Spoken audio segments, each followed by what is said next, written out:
ونعوذ بالله من شرور أنفسنا ومن سيئات أعمالنا من يهده الله فلا مضل له ومن يضلل فلا هادي له أشهد أن لا إله إلا الله وحده لا شريك له وأشهد أن سيدنا محمدا عبده ورسوله اللهم صل وسلم وبارك على سيدنا محمد وعلى آله وأصحابه أجمعين سبحانك لا علم لنا إلا ما علمتنا إنك أنت العليم الحكيم رب اشرح لي صدري ويسر لي أمري واحلل عقدة من لساني يفقهوا قولي ولا حول ولا قوة إلا بالله العلي العظيم سبحان الله وبحمده عدد خلقه ورضا نفسه وزينة عرشه ومداد كلماته سبحان الله وبحمده عدد خلقه ورضا نفسه وزينة عرشه ومداد كلماته سبحان الله وبحمده عدد خلقه ورضا نفسه وزينة عرشه ومداد كلماته. Amma ba'd. Tuan-tuan, puan-puan, muslimin, muslimat, mukminin, mukminat rahimakumullah. Alhamdulillah, syukur kita pada Allah Subhanahu wa taala. Allah panjangkan lagi usia kita, diberi kesihatan kepada kita. Dipilih kita dan dipertemukan kita pada pagi ini dalam majlis ilmu yang penuh keberkatan ini. Mudah-mudahan kita akan sentiasa diberi rahmat olehnya dan pahala berlipat kali ganda insya-Allah. Tuan-tuan, puan-puan, muslimin, muslimat, mukminin, mukminat rahimakumullah. Terus sambung dalam pelajaran kita dalam kitab Bahrul Mazi jilid yang pertama. Kita dah pun nak masuk hari ni bab yang ke-69. 69 muka surat 243 buku saya. Sama tak? Sama kan? Lain no? Lain ni. Ada yang lain no? Jadi maknanya bab yang ke-69. Tengok bab 69. Bab ma jaa fi suril hirrah. Suril hirrah. Bab yang telah datang ia pada menyatakan baki minum kucing. Baki minum kucing. Ayak minum kucing tu. Kotor ke tidak kah? Ada orang kata, kamu takkan ayak minum kucing pun nak minum. Kan? Bukan kira nak minum tak minum. Kita nak kira ni najis ke tidak kah? Kotor ke tidak kah? Ambil lah ayak lain. Iyalah kita nak tahu juga dari segi hukum. Kan? Dari segi hukum tu boleh ambil ke tak? Boleh guna ke tak? Sebab kita baru lepas dulu kita mengaji bab jilatan anjing. Ni kita tengok jilat kucing pula. Apa cerita dah? Bismillahirrahmanirrahim. Kita baca hadis ini. An Kabsyata binti Ka'bin ibni Malik wa karat inda bini Abi Qatadah anna Aba Qatadah dakhala 'alaiha. Qalat fasakabtu lahu wudu'a. Qalat faja'at hirratun tashrabu fa asgha laha al-ina hatta sharibat. Qalat Kabsyatu farani anzuru ilaih. Faqala ata'jabina ya binti akhi? Faqultu na'am. Qala inna Rasulullah sallallahu alaihi wasallam qala innaha laysat binajasin innama hiya minat tawafin alaikum awit tawafat. Itu hadis hasan sahih. Baik, kata dia daripada Kabsyah binti Ka'ab bin Malik. Dan adalah ia di sisi Ibnu Abi Qatadah. Bahawasanya Abu Qatadah masuk ia ke atasnya. Kita nak tahu Kabsyah adalah menantu kepada Abu Qatadah. Itu kita kena tahu. Kabsyah ni ialah menantu kepada Abu Qatadah. Jadi apa dia? Dia kata berlaku adalah di sisi Ibnu Abi Qatadah. Bahawasanya Abu Qatadah masuk ke atasnya. Katanya, maka aku pun tuang baginya akan air sembahyang. Katanya, maka datanglah seekor kucing, mahu minum ia. Maka menyengit ia baginya akan bekas hingga minum ia. Tak apa nak faham, tak apa nak tangkap, tak apa. Kita baca dulu. Kata Kabsyah, maka melihat ia akan daku memandang kepadanya. Maka katanya, adakah perkenan engkau, wahai anak saudaraku? Bukan wahai anak saudaraku, menantuku lah kan, menantuku lah. Maka kataku, na'am, ya. Katanya, bahwasanya Rasulullah sallallahu alaihi wasallam bersabda ia, bahwasanya tiada ia najis, hanya sahanya ialah daripada segala yang berjalan-jalan atas kamu. Atau at-tawafat. Saya hadis hasan sahih. Mari kita tengok apa dia cerita di situ tu. Ketahuilah kiranya, tapi kalau dah faham tak terang lah kan. Ketahuilah kiranya, ya saudaraku, adalah air baki minum kucing itu adalah ia najis ataupun suci. Ada jilat-jilat yang tu, kita minum cawan tu, bubuh butel, ataupun teh tarik, dah sejuk dah pun, kucing jilat, adakah najis? Boleh tak minum bekas dah? Nah, atau dia gigit biskut kita, dia kata biskut kita digerik dari kucing. Boleh makan tak bekas tu? Maka dengan hadis yang telah dikeluarkan oleh Abu Isa At-Tirmizi dan juga Imam Syafi'i dalam kitab Al-Um menunjukkan bahawasanya suci ia. Ni suci. Nak cerita kita ni, bekas baki kucing ni suci, bersih. Baik, dah tengok. Demikian ini bunyinya hadis yang dibacakan tadi, an Kabsyah binti Ka'b bin Ibni Malik wa qad inda ibni Abi Qatadah anna Aba Qatadah dakhala 'alaiha. Diriwayatkan daripada Kabsyah binti Ka'ab bin Malik, adalah Kabsyah itu di sisi anak lelaki Abi Qatadah, yakni nak beritahu menantu tu, yakni jadi menantu perempuan kepada Abi Qatadah dan isteri anaknya. Abu Qatadah ada anak lelaki-lelaki. Anak lelaki-lelaki itu kahwinlah dengan Kabsyah tu. Jadi Kabsyah tu menantu dia lah. Tahu dah Ustaz? Memanglah tahu, nak beritahu. Yakni jadi menantu perempuan lah kepada Abu Qatadahnya dan isteri kepada anaknya. Katanya bahwasanya mentuanya yang bernama Abu Qatadah masuk ke atasnya. Dia Abu Qatadah masuk, yakni datang ke rumahnya. Maka apabila sampai waktu semayang, maka ia pun hendak semayang. Bapa mentua dia mari rumah dia.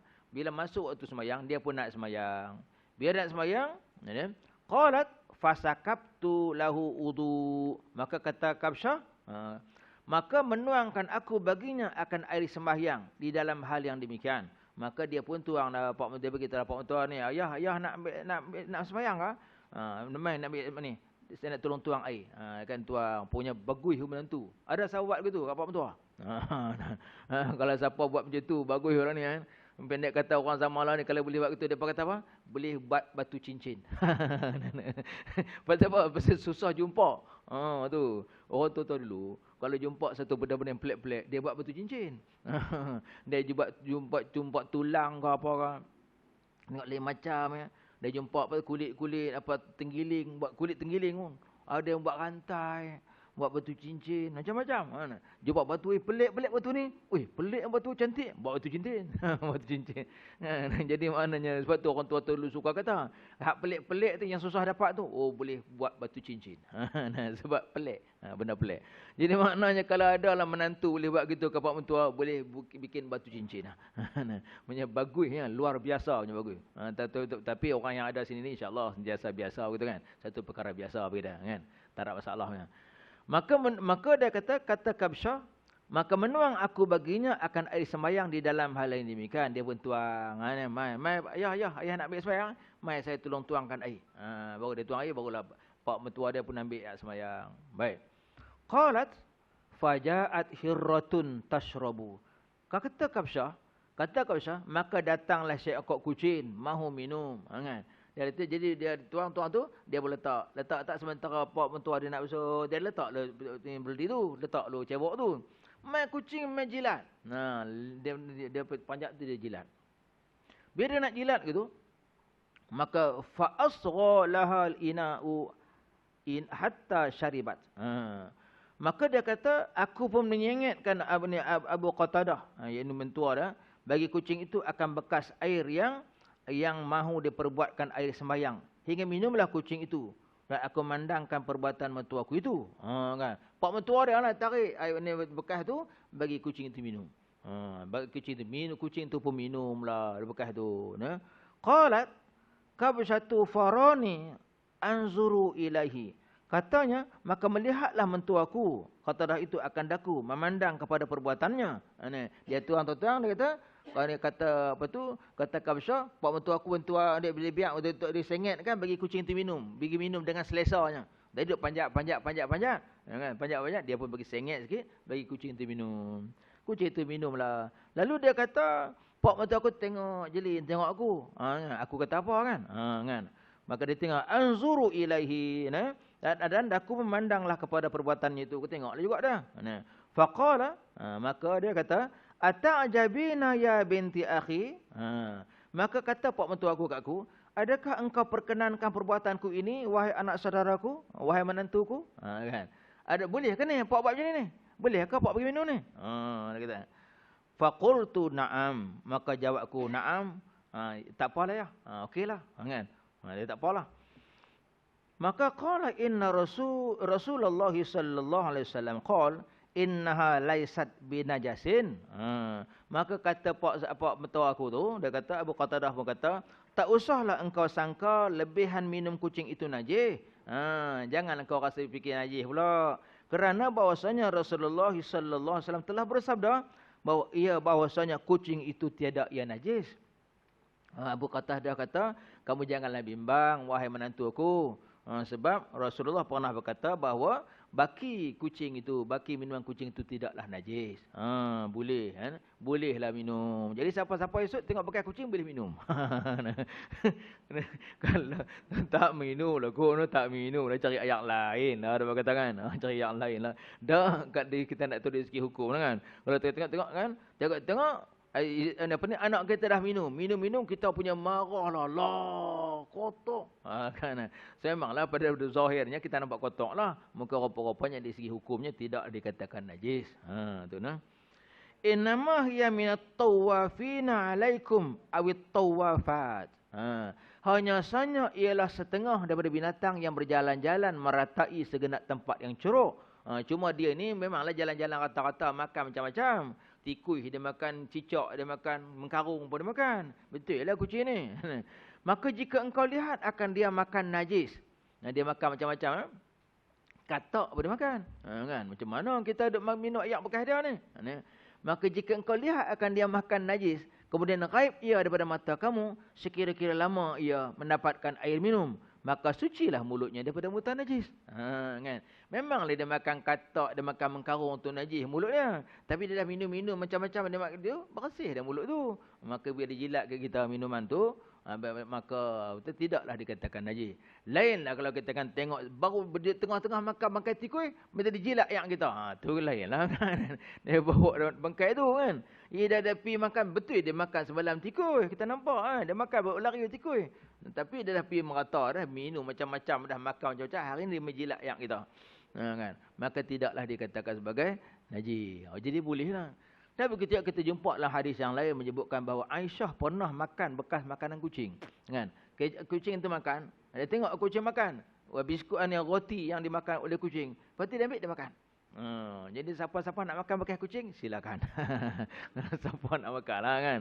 Siapa nak makan boleh makan. Tak apa nah. Kata Abu Isa, dan pada bab ini ada riwayat daripada Siti Aisyah dan Abi Hurairah, dan bermula hadis ini hasan lagi sahih.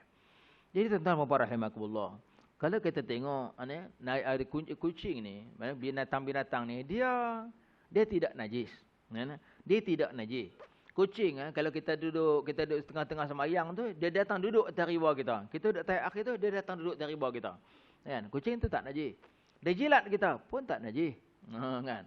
Apa lagi? Ataupun kita ni sayang sangat kucing, nak gendong kucing yang rata-rata. Kan? Bubuhlah satu ni macam dukung anak. Anak punya sayang kucing, usung nak pergi sampai sembahyang. Pun tak apa, tak najis. Binatang-binatang ni, dia waktu dia hidupnya dia tidak najis. Dia tak najis waktu hidup lah. Tapi kalau dia sudah mati, baru najis. Kalau katakan mati atau bercerai daripada tubuhnya, bulu kucing, itu yang orang sebut sekarang ni. Orang petikai sekarang ni, bulu kucing, orang duk sebut-sebut sekarang ni. Orang kata bulu kucing itu macam mana? Bulu kucing yang kita pegang tu, yang dihidup begitu, dia tak najis, pegang lah. Bawa lah, gendong lah. Tapi kalau bulu kucing yang sudah tercabut daripada badannya, maka dikira sebagai bangkai. Kan? Bulu yang lekat dekat tudung kita, lekat dekat telekung kita, lekat dekat pelekat kita, itu bangkai. Kan? Sebab tercabut daripada badannya. Tapi kalau sikit, najis tak? Najis. Tapi najis ini dimaafkanlah sikit. Serupa darah. Darah memang najis. Tapi kalau sikit, darahnya mau kecil kan. Darah yang dimaafkan. Najis yang dimaafkan. Demikian juga bulu. Walaupun ada juga ulama berbeza pendapat. Ada ulama kata kalau bulu kucing sikit pun, maka kita tengok lepas-lepas sembahyang tengok ada bulu. 1-2 pun. Maka batallah sembahyang kita. Kena qada. Ada ulama menyebutkan begitu. Baru ni ada dia orang send kita video. Ada satu ustaz kata, siapa-siapa yang rajin dia belah kucing, bulu-bulu dia yang jatuh kat kain kita tu, selai dua helai tu, maka dia menyebabkan dia najis. Maka kalau didapati najis, maka sembahyang kita tak sah, maka hendaklah diulangi. Nah, itu ada baru ustaz dia apa ni, duk viral, duk dia orang nak send apa tu video tu. Walau macam mana pun, kita jangan lupa bahawa ada juga pendapat ulama yang lain menyebutkan bahawa najis sedikit itu najis yang dimaafkan. Dimaafkan. Maka sebab tu saya suka berpegang kepada yang lebih kuat dalilnya, alasannya bahawa najis itu adalah najis yang dimaafkan. Sebab tu tak apa, selai dua lah kan. Dimaafkan sebab tak dapat kita nak pastikan. Tengok tak bernampak mana kan. Dah lepas sembahyang dah baru nak bulu kucing. Tadi mak teringat baru main kucing tadi kan. Dah lepas lama dah. Kan susah. Sebab tu hak kecil-kecil itu dimaafkan. Jadi maknanya selagi mana dia tak luruh pada badan dia tu, tak apa, tak najis. Kan? Semua tu anggota badan dia gitu. Jadi makna binatang-binatang mana-mana yang hak mati, yang mana hak mati tu tak disembelih, maka najis. Kambing yang disembelih tak najis lah kan. Tak najis lah, kita boleh lah ambil kan, daging-daging dah. Ayam tak sembelih, yang disembelih tak najis lah. Ayam yang mati tak disembelih, najis lah. Kan. Kecuali apa dah? Bangkai yang boleh kita yang tak najis apa dah? Bangkai, belalang dan hidupan dalam laut. Ikan, sotong, itu tak jadi bangkai. Itu tak jadi bangkai kan. Jadi sebab tu walaupun dia dah mati, bila belalang dah mati. Macam belalang kan. Belalang mula dah mati. Tengok dia terbang. Kita duduk kat kampung tu. Masa kita mengaji Quran dulu, cerita kampung dulu kan. Mengaji Quran dulu, kita pakai pelita kan. Kita pakai pelita. Nyek pelita minyak tanah kan. Sambil-sambil tu kadang-kadang belalang terbang pop kan. Tangkap tu kan, ini ustaz tak nampak, ustaz duduk depan, malam mengaji, tangkap belalang, ambil apa tu penunjuk kan. Siapa yang gelak tu dia pernah melalui pengalaman tu. Ambil penunjuk cucuk dalam belalang, cucuk punggung dia keluar kat kepala, cucuk tu bakar kerek tengok ustaz tengok kan, kerek bakar atas api tu, kerek bakar belalang. Lepas tu mai kawan siap kongsi tu. Nak hang sikit. Belalang kecil kongsi 4 orang. Tu belalang boleh makan lah, walaupun tak disembelih. Kadang-kadang mati ada belalang dak pening-pening tu, hak pening-pening jatuh boleh kita makan kan. Dia tidak najis kan. Bangkai belalang dia tak najis. Walaupun tak disembelih, dia mati, kita boleh makan belalang. Itu. Dan satu lagi bang, ikan kan. Ikan berserupa juga. Kita tak sembelih pun. Tengok timbul je. Orang kampung kadang-kadang depa bom. Dulu buah racun, sekarang dia bom. Dia pakai bom sendiri, bom. Ikan mati. Ikan mati. Kita pun Allah sayang, bergelimpangan ikan mati. Kita pun sauk balik makan. Kan bakar. Seronok bakar ikan. Kadang-kadang esok bakar, busuk pun. Masih boleh makan. Tak najis kan? Sebab ikan tu walaupun dia dah mati, tak disembelih kan, dia tetap bersih, dia tetap tidak najis. Ikan, sotong dan seumpamanya kan, maka kita boleh makan, dia tak najis kan. Dia belalang dan juga hidupan di air. Tapi yang hak lain tu, binatang-binatang lain, semua kalau tak hak sembelih, yang hak sembelih maka tidak najis. Yang tak sembelih tu semua najis belaka. Kan? Termasuklah binatang-binatang yang tak boleh dimakan. Jadi maknanya selagi kalau dia mati memang najis. Kalau dia hidup tak najis. Kan? Kita naik lembu. Kita naik lembu pergi dulu kalau orang kampung pergi sembahyang naik lembu kita ada wudu naik lembu maka tak najis. Keluar bulu dia ada bulu lembu. Kalau keluar bulu dia maka dikira najis lah. Tapi kalau selai 2 helai dimaafkan. Tapi bulu lembu mana pernah keluar tak pernah keluar kan. Kalau tak cabut dia tak keluar. Bukan bulu kucing. Baik. Ya.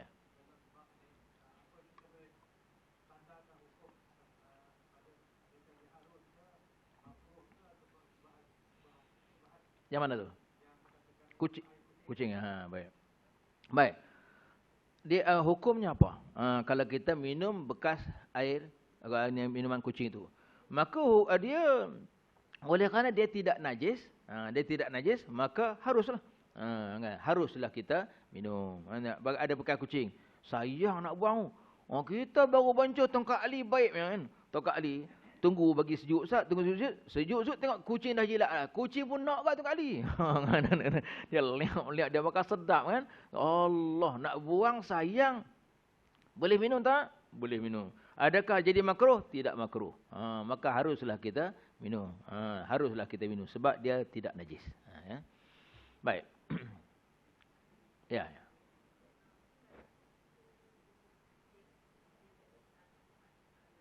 Ya. Ya.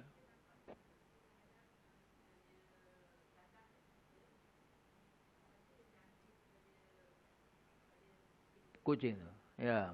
Ialah kita bela kucing dalam rumah. Punya sayang kucing dalam rumah dah bela. Kan. Lepas tu dah lah tu. Tempat pasir pun dalam rumah letaknya. Punya sayang kucing. Nah. Anak dia pun berak kat luar. Kucing berak dalam rumah. Tu punya sayang kucing daripada sayang pada anak. Contoh kan. Ada orang gitu kan. Jadi biar dia berak kat situ tu. Dia berak kat atas pasir. Kucing bukan berakai. Kan? Makan dia duduk atas kita. Kan? Adakah hukumnya? Adakah dikira sebagai najis? Itu soalan kan? Ya. Baik, selagi mana kita tak nampak najis, maka dia tetap bersih. Lagi kita tak nampak pun bersih. Tak nampak pun dekat tu. Dia bubur duduk atas kain pelekat kita. Duduk atas kain telekung kita. Tadi baru lepas berak kan? Dia main duduk sini. Dia berak, kucing berak macam pandai. Dia bukan macam manusia. Kan? Dia pandai. Gesek-gesek kita hilang bau dah. Hilang kotoran dia. Maka dia main sini, duduk atas kita. Tengok atas kain pelekat kita tu, ada tak bekas-bekas kotoran? Ada bau. Kan? Bau ada ni. Kalau tak bau tu mungkin udara bau. Tengok ada bekas tak? Oh, ada basah gitu. Maka kena basuh. Kan? Atau ada bekas taik seketui kuning. Kena basuh. Tu kena basuh sebab ada najis dah. Ada bendanya. Tengok-tengok, tak ada. Memang baru lepas berak tadi, tapi memang tak ada apa, tak ada bersih, tak ada kesan, maka tidak perlu kita basuh, tak perlu kita rasa was-was, sebab tak ada. Selagi mana tak ada bekas-bekasnya, maka dikira sebagai bersih. Ya. Kalau tak ada bekas, tapi kalau ada bau, kan? Bau ni adakah bau tu mungkin bau daripada sana tu, tiup bau, sekadar bau, maka tidak dikatakan sebagai najis, kan? Sehingga kita nampak tempat. Kalau bau kat mana? Bau. Carilah bau, cari. Cari bekas. Kita kena cari bekas juga. Bau. Sebab kadang-kadang bau tu lekat ke hidung kita, kan? Cari. Bau pun lekat kat hidung. Punya cari satu rumah, tak jumpa-jumpa. Rupanya dekat hidung. Jadi sebab tu cari. Jumpa, kat sini. Baru kita basuh tu. Selagi kita tak jumpa tempat-tempat yang kotor tu, maka tak perlu kita bersih. Kan? Tak perlu kita nak cuci. Tak perlu kita was-was. Baik, masalah. Air minum kucing dan hukumnya. Disebut. Dan ialah. Yakni sebagai pada hadis di dalam masalah 354 itu, itulah perkataan kebanyakan ulama daripada sahabat-sahabat Nabi sallallahu alaihi wasallam dan juga tabi'in. Dan mereka yang kemudian daripada mereka itu, seumpama Syafi'i, Ahmad dan Ishaq, tiada memikir mereka itu akan salah pada memakai dan menggunakan air lebihan minum kucing.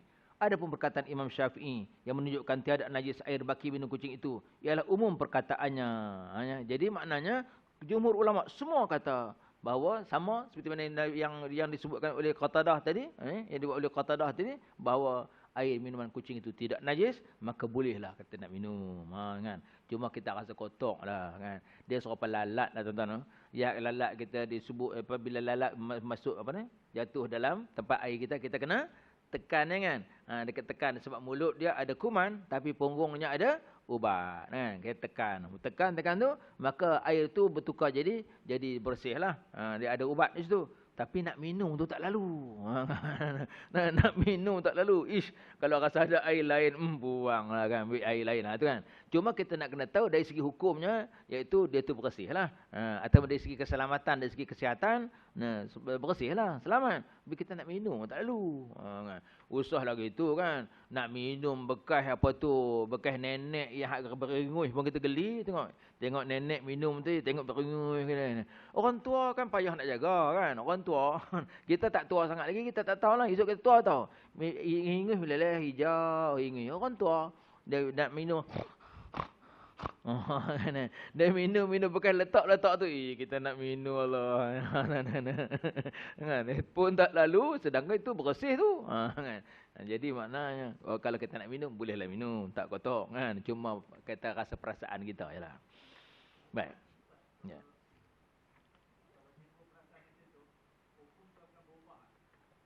Baik. Dia hukum tak berubah. Ada kita rasa geli, kita rasa kotor, adakah berubah hukum? Hukum takkan berubah.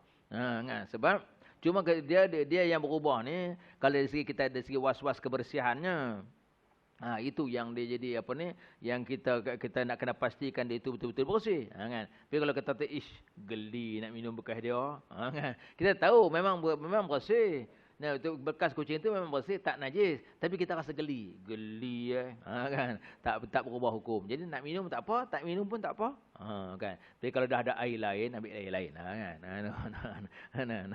Kalau dia nak kucing suka sangat, bubuh kat mangkuk, minum habis. Minum habis, aku ambil air lain, gitu kan. Tu. Jangan dibuang pula, kesian kucing dia nak minum. Baik, masalah. Tolong menuangkan air mengambil wudu. Ni cerita pula masalahnya ialah kita tolong orang tuang air wudu tu.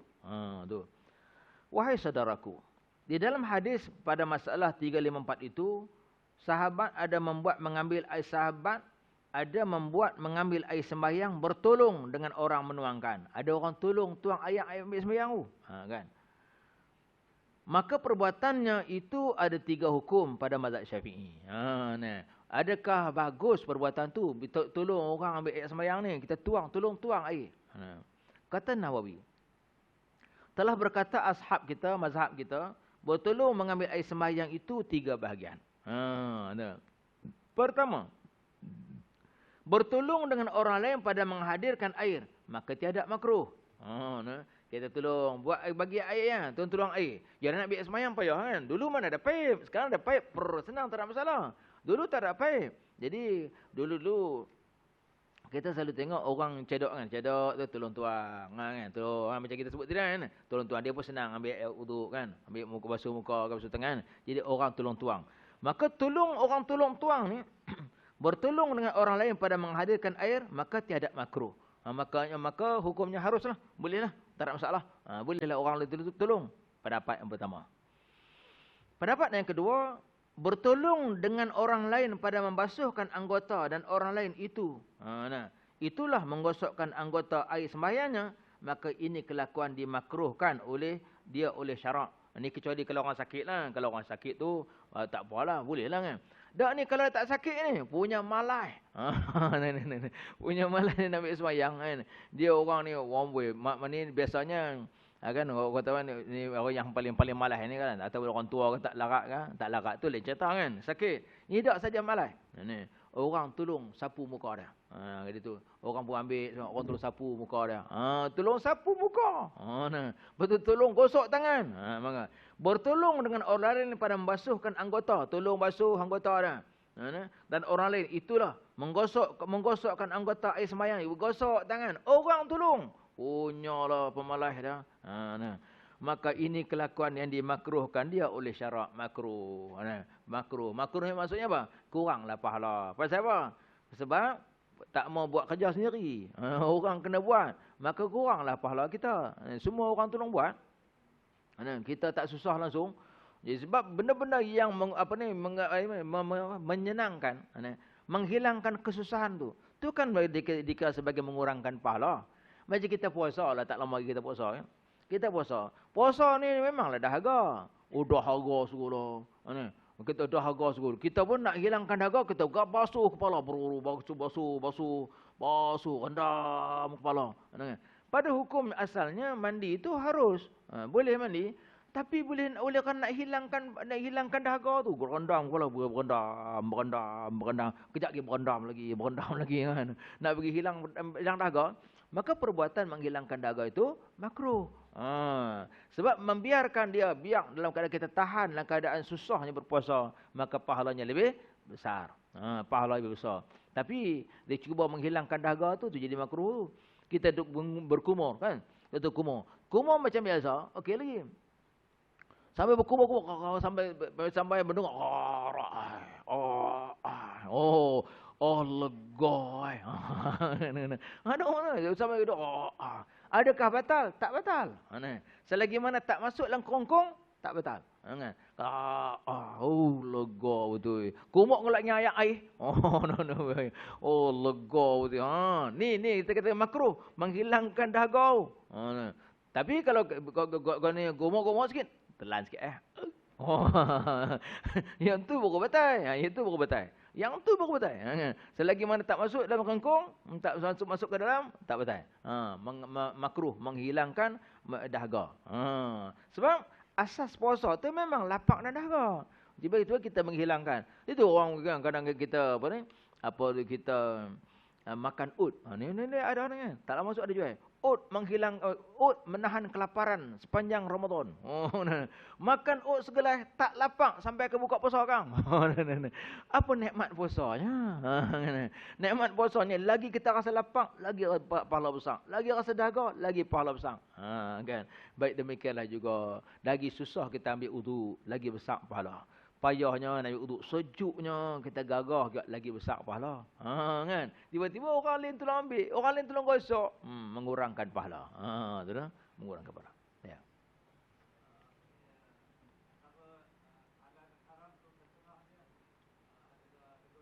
Ya, subha. Ya.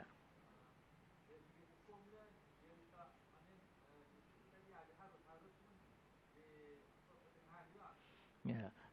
Harus ni dia tak dapat pahala, tak dapat dosa. Buat tak apa, tak buat pun tak apa. Okay. Jadi maknanya macam kita nak mandi. Ni. Nak mandi mandi tak apa, harus. Buat tak apa, tak buat tak apa, tak dosa, tak berpahala. Gitu harus. Kita nak makan, rasa nak makan spaghetti lah, makan lah, tak apa. Rasa macam nak makan mi boleh tak? Makan nasi kan makan mi. Makanlah apapun, hukumnya harus. Gitu. Syubhah ni dia antara haram dan halal, kan? Kita nak kata ni orang yang jual ni orang Islam. Orang Islam tapi dia jual produk macam produk orang bukan Islam. Kan? Ni syubhah ni. Dia jual orang Islam, dia kata halal. Dia kata dia jual benda-benda yang halal, tapi nampak macam tak ada tanda halal pun. Kan? Kita risau. Halal ke? Tak halal ke? Halal ke? Tak halal ke? Kan? Maka kalau kita makan juga, maka itu yang dikatakan sebagai makruh. Kalau kita makan, dia jadi makruh, tidak mendapatkan pahala. Tapi kalau meninggalkannya, itu lebih baik. Kalau tinggalkan, kita dapat pahala. Ya. Jadi kita sanksi. Kita tengok sardin tu, tengok tak ada tanda halal, tapi tulisan Jawi. Tulisan Jawi. Sekarang ni produk-produk bukan Muslim pun tulisan Jawi. Kadang-kadang dia tulis nama orang Melayu lagi. Kita betul confused. Tak ada tanda halal. Halal bolehkah makan ni? Tak bolehkah makan? Ni maka kalau kita ambil dia kata syubhah. Kalau kita ambil juga syubhah ni dia kata sebagai makruh. Tak mendatangkan pahala. Boleh?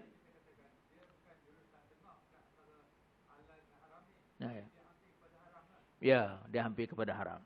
Dia hampir kepada haram. Kan? Jadi sebab tu eloklah kita tinggalkan. Orang-orang yang warak, dia akan meninggalkan perkara-perkara syubhah. Perkara syubhah ni elok ditinggalkan. Kecuali kalau terpaksa ambil, tak ada jalan lain, kena ambil juga. Yang kena ambil juga, tak ada dah. Kena ambil juga, tak apa ambil lah. Tapi sebaik-baiknya benda-benda syubhah ni kita tinggalkan. Orang-orang warak, ahli syurga, orang beriman, dia akan tinggalkan perkara-perkara syubhah. Kan? Perkara syubhah boleh mengurangkan pahala, menghilangkan pahala. Cuma dia tak berdosa. Boleh ambil? Tak berdosa, tapi dia tidak mendapat pahala. Kita ambil lah yang mendapat pahala. Kan? Okey. Yang ketiga, jadi makna yang kedua tadi, kalau kita orang tolong basuh tangan kita, kiranya makruh, kurang pahala. Yang ketiga, tolong menuangkan saja ke atasnya, dia tolong tuang ya. Maka ini kelakuan lebih aula meninggalkannya. Ada ulama ketiga dia kata menuangkan ayak orang tolong tuang tadi. Kita kata tuang ayak, orang tolong tuang ayak boleh. Ni pendapat yang ketiga dia kata tolong menuangkan saja ke atasnya. Maka ini kelakuan lebih aula meninggalkannya. Elok-elok seelok-eloknya tak usah orang tolong tuang lah, tuang sendiri lah. Kemudian adakah yang demikian itu dinamakan makruh? Maka padanya dua wajah. Dan lain-lain daripada mereka itu, dan apabila menuang seseorang atasnya, berdirilah orang yang menuang. Baik. Dia kata ada dua wajah. Maksud di situ, orang tolong tuang ni, setengah pendapat kata tak apa. Tak apa, boleh tuang. Setengah pendapat menyebutkan bahawa dia juga dikira sebagai makruh. Makruh kenapa? Sebab bersenang-senang sangat. Kan? Sampai tak susah payah langsung. Maka bila tak bersusah payah, mengurangkan pahala. Jadi maknanya itulah. Lepas tu kita kata tuan-tuan, lagi jauh perjalanan kita untuk main menuntut ilmu, lagi banyak pahala. Lagi dekat kita, kurang sikit pahala. Kan? Jadi maknanya lagi susah, lagi besar pahala. Dan demikian juga Nabi SAW ada menyebutkan, orang yang masuk ke syurga dulu. Siapa dia orang masuk syurga awal? Orang yang awal masuk syurga ialah orang miskin. Lepas tu baru orang kaya. Kan? Orang kaya masuk syurga lewat. Berapa lama? Setengah hari kan? Setengah hari. Orang kaya masuk syurga lambat setengah hari daripada orang miskin. Kan? Setengah hari itu sehari di sana menyamai 1000 tahun di sini. Setengah hari itu makna 500 tahun. Orang kaya masuk syurga lambat 500 tahun daripada orang miskin. Orang miskin dah masuk dah. Lalu ditanya oleh sahabat Nabi, ya Rasulullah, kalau orang kaya nak masuk syurga awal juga boleh tak? Boleh, Nabi kata, dengan syarat orang kaya mestilah begini. Sedekah. Banyak sedekah, maka orang kaya juga boleh masuk syurga awal sama seperti mana orang miskin. Kan? Jadi orang miskin ni, dia memang oleh kerana dia, kenapa orang miskin masuk syurga awal? Sebab dia tak ada perhitungan di hari akhirat. So dia tak ada kata. Nak kira apa? Dari ni, harta ni, hang dapat mana, belanja ke mana. Harta ni, dapat mana, belanja mana. Harta ni, dapat mana, belanja mana. Nak kita dihitung depan Allah. Kita tak ada kata. Nak hitung apa? Masuk syurga tu. Orang kaya, dia lambatlah nak hitung. Mai mana, belanja mana. Mai mana, belanja mana. Mai mana, belanja mana. Tapi oleh kerana kalau dia ni banyak sedekah, maka percepatkan dia ke syurga.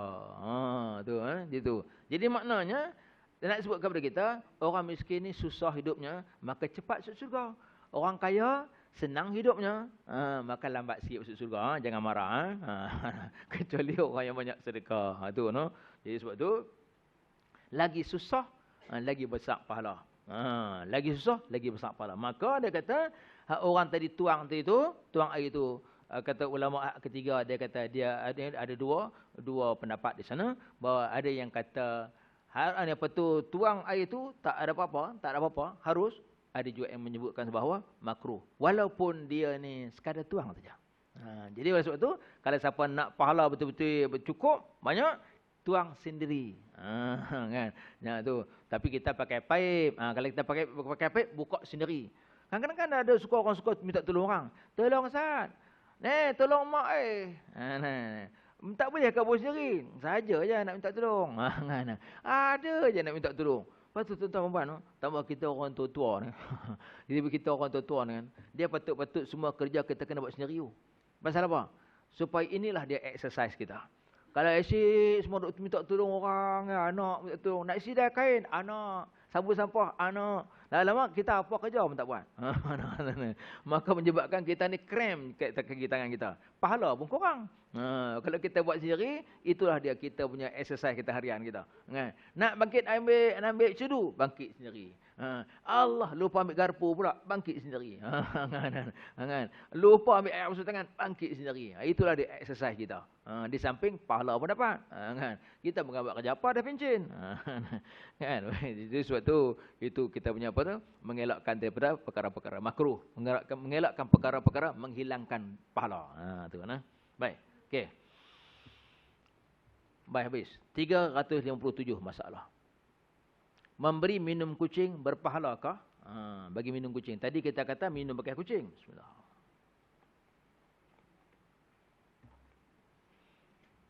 Wahai saudaraku, di dalam hadis pada masalah 354 itu, sahabat Rasulullah sallallahu alaihi wasallam memperbuat ihsan kepada kucing yang dahaga, diberinya minuman akan dia.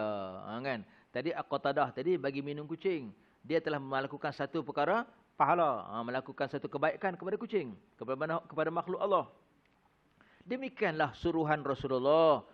Itu biarlah seseorang itu biar kasihan kepada binatang-binatang, dan jikalau ia anjing sekalipun, dan mendapat pahala yang demikian itu. Kan? Walaupun anjing sekalipun. Ada satu orang tu saya cerita dulu. Ada satu budak muda. Saya sembahyang dulu, lama lah, tahun lepas. Dia jumpa lepas maghrib, dia jumpa saya. Dia kata, "Ustaz, saya dengar dia mungkin jarang pergi masjid lah. Budak muda yang baru-baru mula nak masjid. Kita mengajak mana tu. Lepas mengajak, dia jumpa Ustaz, nak tanya Ustaz. Saya silap lah." Saya kata, "Silap apa?" "Saya terbagi makan anjing." "Bagi makan anjing, bagi makan apa?" "Hari ni KFC saya tak habis, ada 2 ketui. Besar lagi kita. Saya tengok saya bagi makan anjing. Habis tu, apa hukumnya?" Saya kata, "Anjing mana yang kau bagi makan?" "Anjing dekat tu, saya tak cadang ambil. Kadang saya ambil kucing, dia makan." Oh, saya kata, "Kenapa bagi makan anjing? Kenapa tak cari kucing?" "Itulah saya cari kucing, tak nampak anjing di sana ni. Anjing yang makan." Saya getak dia. "Ish. Habis tu macam mana?" "Tu saya silap Ustaz, macam mana?" "Ish." Itulah guna. Kita saja menyakak dah kan. Jangan ish. Baguslah. Baguslah guna Ustaz. Hang bagi makan anjing tu baguslah. Bagus ke anjing Ustaz? Bukan kucing, anjing. Dia tekan kat kita anjing. Iyalah. Asalkan bagi makan makhluk Allah, anjing pun kamu dapat pahala. "Oh ya ke Ustaz? Oh jadi saya buat benda yang betul ya?" Baru dia senang hati. "Saya buat benda yang betul Ustaz." "Betul tu, baguslah." "Oh kalau gitu saya boleh bagi makan anjing lagi." Bagi makan babi. Babi tak jumpa.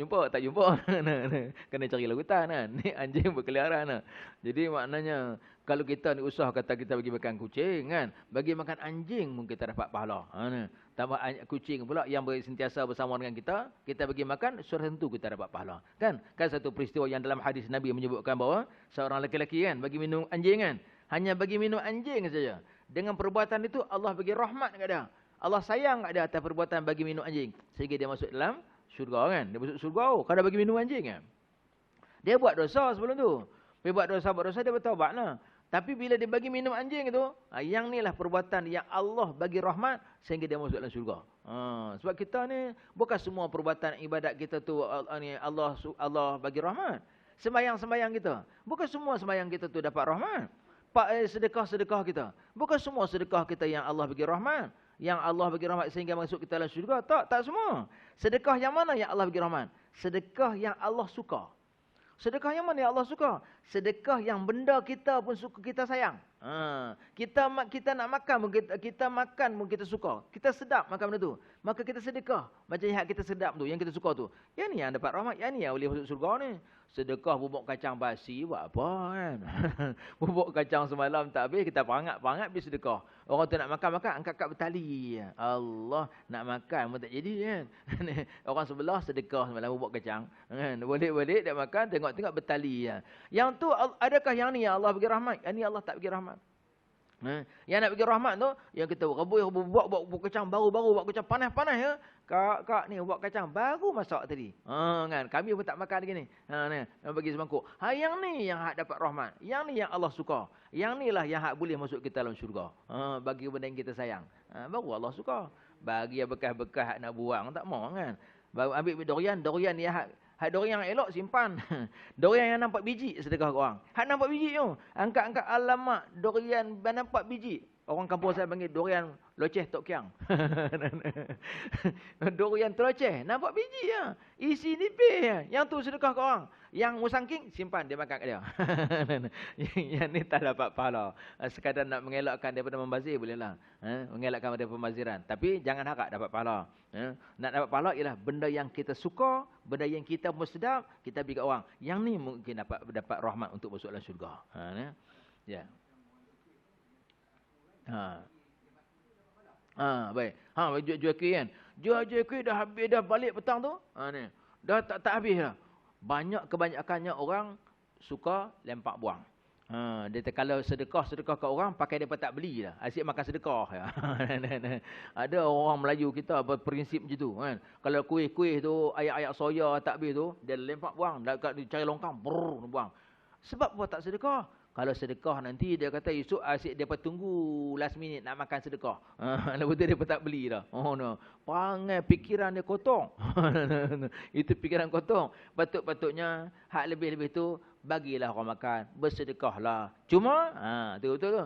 Kalau kita sedekah tu janganlah kita harap pahala. Janganlah kita harap kita dapat pahala untuk masuk syurga. Janganlah, sebab dah hujung-hujung. Kok demi menyelamatkan daripada pembaziran. Kita bagi, kok mudah-mudahan dia makan, dia kenyang, kok dapat pahala. Mudah-mudahan dapatlah juga pahala kita daripada kita buang, memang confirm tak dapat pahala. Berdosa lagi ada, membazir. Jadi bila kita pergi makan tu, mudah-mudahan kita dapat pahala, dan dia kenyang nanti, dia buat ibadat nanti, kita pun dapat pahala lagi. Kita harap pahala. Tapi janganlah harap dapat rahmat Allah dengan kepemberian kita tu. Sebab hak berlekas-bekas pun, hak penghujung-penghujung. Kalau nak dapat harap, nak dapat rahmat masuk pahala, masuk syurga ni, bagi yang baru-baru. Baru-baru kita duduk buka-buka tu, tengok kan ni, tengok siapa-siapa lu tu, ni, tengok apa orang susah sikit kan. Makcik-makcik tua susah, nampak macam miskin sikit. Makcik, mana ni? Saya nak bersedekah kat makcik. Kita jual kuih ni. Ni free. Saya saja nak sedekah kat makcik. Ni sedap ni. Kuih ni kuih yang paling saya suka. Saya nak sedekah makcik. Makcik makan. Ni free ni. Free. Alhamdulillah. Orang kata. Jadi apa ni, dia pun dapat kan. Ini yang kita paling suka, dan mudah-mudahan dengan sedekah kita tu dapat rahmat. Betul tak? Tu. Baik, ya.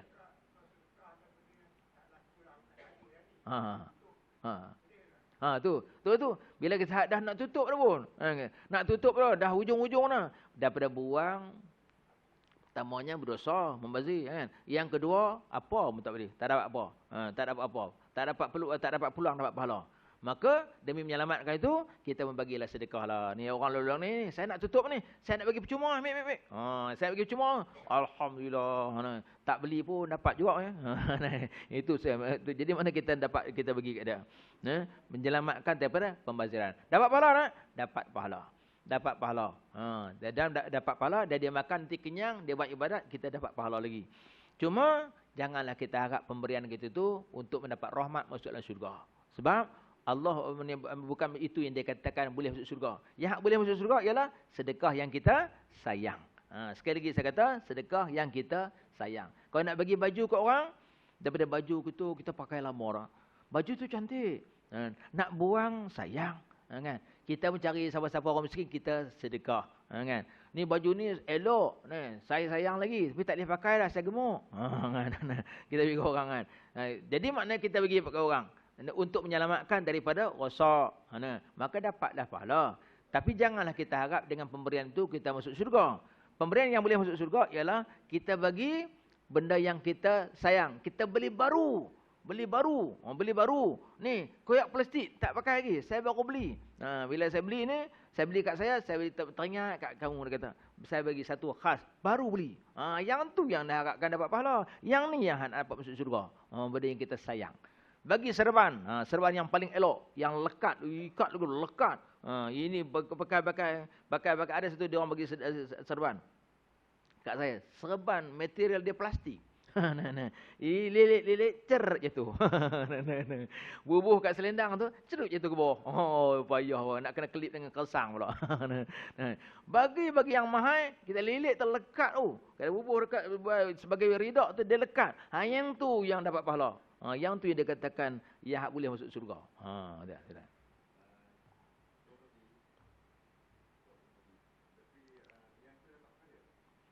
Promosi,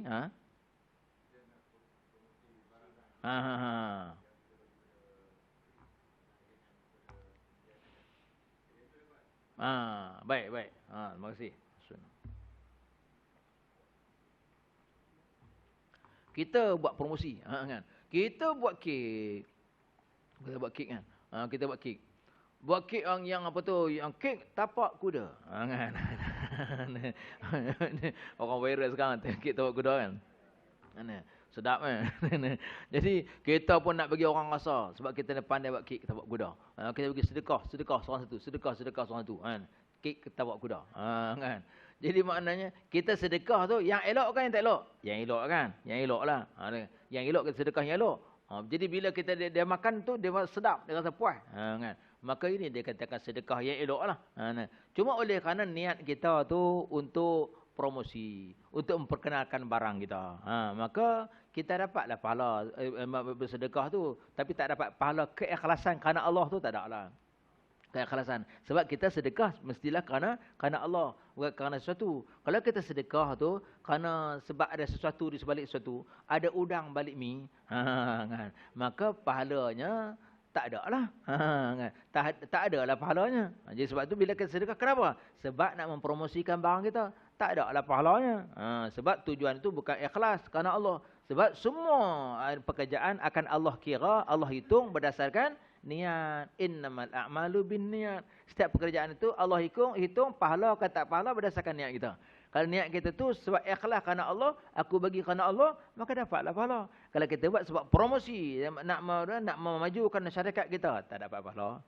Kan? Tapi walau macam mana pun, kita bagi itu, dia rasa dia makan, dia rasa puas, dia rasa sedap, mudah-mudahan kita dapatlah pahala. Kan tu. Ya.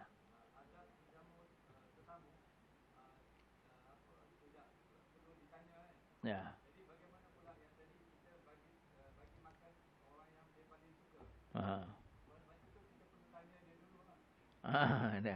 Dia bukan kita nak bagi makan orang, kita bagi makan yang baik, yang sedap.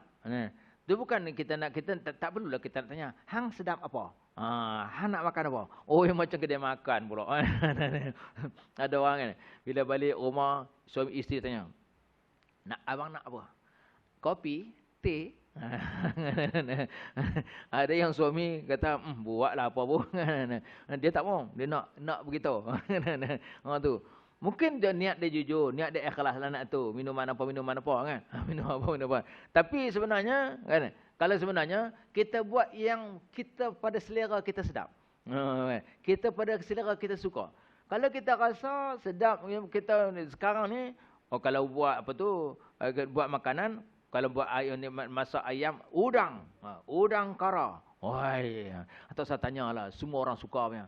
Jadi maknanya tak perlu kita nak tanya tetamu, nak makan apa? Tak perlu. Kita sajikan makanan yang kita ada, yang paling sedap, yang paling kita suka. Bukanlah maksudnya, habis tu aku tak ada makanan yang sedap, habis tu aku tak payah bagi. Bukan. Makna kita melayani tetamu itu, kita bagi makan sekurang-kurangnya. Habis tu kalau tak ada apa, bagilah apa saja yang ada. Cuma yang terbaik yang kita ada. Yang terbaik. Yang kita mampu tak kat mana? Aku mampu buat kari telur aja. Kari telur, tak apalah. Tak kat mana kita mampu lah. Bukan semestinya kita ada, nasi berani 5 jenuh jenuh kena berhutang pula lah kan. Nak bagi makan orang. Tak, kita bagi makan yang terbaik yang kita ada. Makanan yang paling sedap yang kita ada lah, yang kita mampu. Tak payah kita nak cari hal lain-lain lagi. Nak tunggu hak lain lagi pakai tak pergi makan kan. Baik, sambung lagi. Dan janganlah zalim ke atasnya dengan menggodam dan tiada menyempurnakan peliharaan binatang yang dimiliki. Dan dia kata tadi, hendaklah kita bagi minum, kita bagi makan kat kucing ni, kita bagi minum kata. Tapi dia kata jangan, dan itu pahala kita bagi minum kucing ni, kita bagi minum. Tapi kalau kita tak nak bagi makan, kucing tu, binatang tu binatang bebas. Kalau kita tak bagi makan, tak apa. Aku tak nak bagi makan lah, malas bagi makan. Bagi makan kan dia berak merata, tak bagi makan. Tak apa, adakah berdosa? Tak berdosa. Adakah adakah kita dikira sebagai orang yang berdosa? Tak berdosa. Pahala pun tak ada, sebab kita tak bagi makan dia. Kan? Jadi maknanya kita tak ada apalah kalau kita tak bagi makan. Tetapi kalau kita menzalimi dia, maka datangkan dosa. Baik kita. Janganlah zalim ke atasnya dengan menggodam dan tiada menyempurnakan pelihara binatang yang dimiliki dan diseksa, ditahan makan minumnya dan ditanggungkan ke atasnya kerja yang bukan ditanggungnya. Kan? Kita seksa, kita bubuh kucing itu dalam sangkar, tak bagi makan. Yang ini berdosa. Kan? Kita bubuh dalam sangkar tu, kita tak bagi makan. Air tak ada, itu berdosa. Atau binatang tu lembu, kan? Lembu. Kita bubuh barang-barang atas belakang dia teruk sangat. Bubuh kalau kat kampung, masih ada lagi orang yang jadikan lembu tu kenderaan, bawa kayu api, bawa baja kat belakang, bukan baja lembu, bukan baja nak pergi lembu tu gemuk, kan, baja pokok, bubuh belakang, teruk kat lembu tu nak berjalan, nak bawa barang-barang, menyeksa binatang. Itu berdosa lah, sebab menyeksa binatang. Atau kita ikat binatang tu dulu Dulu zaman dulu tahun 70-an dulu kan, ilmu tak berkembang, orang tak faham tentang ilmu.